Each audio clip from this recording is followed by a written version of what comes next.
Bismillahirrahmanirrahim. Assalamualaikum warahmatullahi wabarakatuh.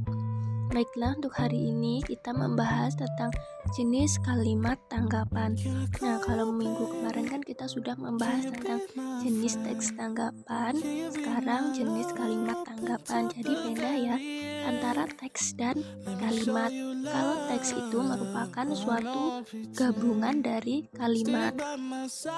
Kemudian kalau kalimat itu merupakan suatu gabungan dari kata, setidaknya itu harus terdiri dari subjek dan predikat. Itu kalau kalimat. Kalau untuk teks berarti dia gabungan antar kalimat. Gabungan antar kalimat itu berarti banyak sekali, bisa membentuk satu paragraf, dua paragraf dan lainnya, atau terdiri dari atau terdiri dari strukturnya. Nah, di sini kemarin kita membahas tentang jenis teks tanggapan. Itu ada teks tanggapan deskriptif, teks tanggapan kritis.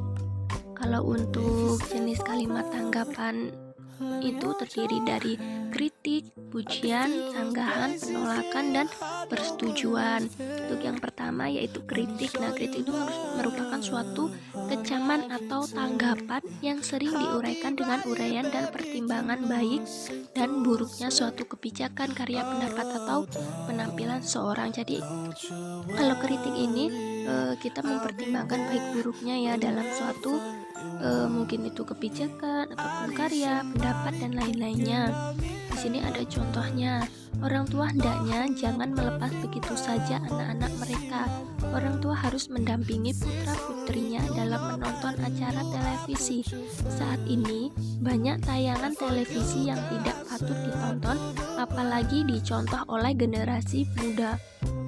Nah, jadi ini merupakan suatu kritikan untuk orang tua agar selalu mendampingi anaknya untuk dalam menonton acara televisi.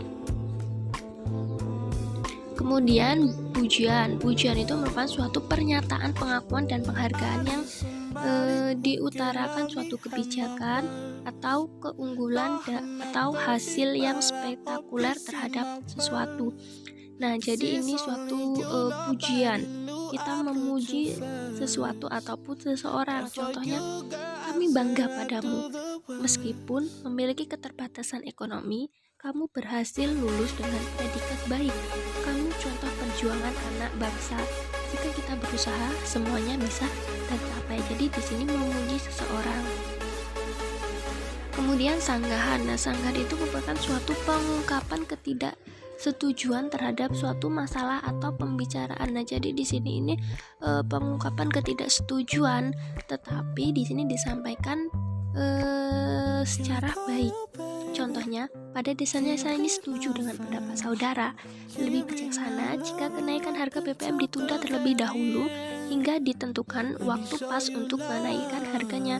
Nah, jadi ini kalimat sanggahannya yaitu lebih bijaksana jika kenaikan harga BBM ditunda terlebih dahulu. Itu merupakan suatu sanggahannya, sanggahan terhadap suatu pendapat orang lain. Dia disetujui tapi dia memiliki pendapat yang lain. Jadi ini untuk sanggahannya dia ini tidak mutlak ya. Dia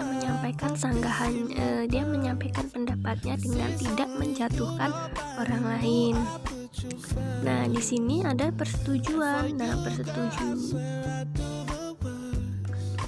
Nah, di sini ada penolakan.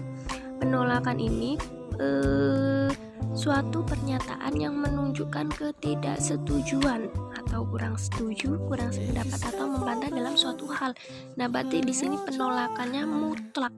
Dia menolak mutlak suatu pendapat. Contohnya, saya kurang sependapat dengan yang Anda sampaikan.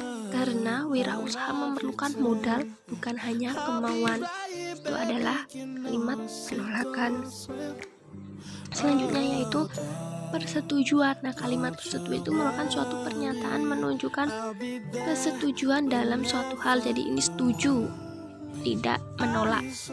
Contohnya, saya sependapat bahwa motivasi berasal dari diri sendiri dan didukung oleh dorongan orang-orang sekitar. Kemudian ada simpulan isi teks tanggapan. Nah, simpulan ini ada yang pertama gagasan pokok. Gagasan pokok itu merupakan gagasan tentang suatu sebagai pokok atau tumpuan untuk pemikiran selanjutnya. Gagasan pokok terdiri di awal, akhir, dan atau menyebar di seluruh paragraf. Nah, ini jadi gagasan pokok, yaitu utamanya pokok utama dari teks tersebut. Nah, ini teks itu membahas tentang apa? Nah, di situ pasti ada nanti yang namanya gagasan pokok. Nah, di sini gagasan pokok beda dengan ringkasan. Nah, kalau ringkasan berarti dia ini merupakan suatu penyajian singkat suatu teks dengan kalimat sendiri, kejelasan urutan teks dan pokok-pokok isi teks perlu diperhatikan saat meringkas. Nah, ini jika kalian meringkas, kalian harus memperhatikan teksnya terlebih dahulu. Kalian harus benar-benar dibaca dulu, baru kalian tulis menggunakan kalimat kalian sendiri sepahamnya kalian. Di sini ada cara meringkas teks tanggapan. Nah, yang pertama kita membaca secara menyeluruh ya, membaca secara menyeluruh teksnya.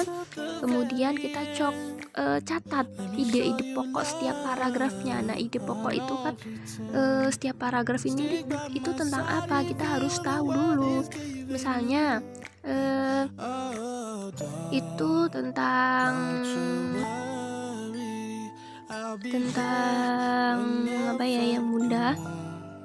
Coba kita tentang dampak COVID-19.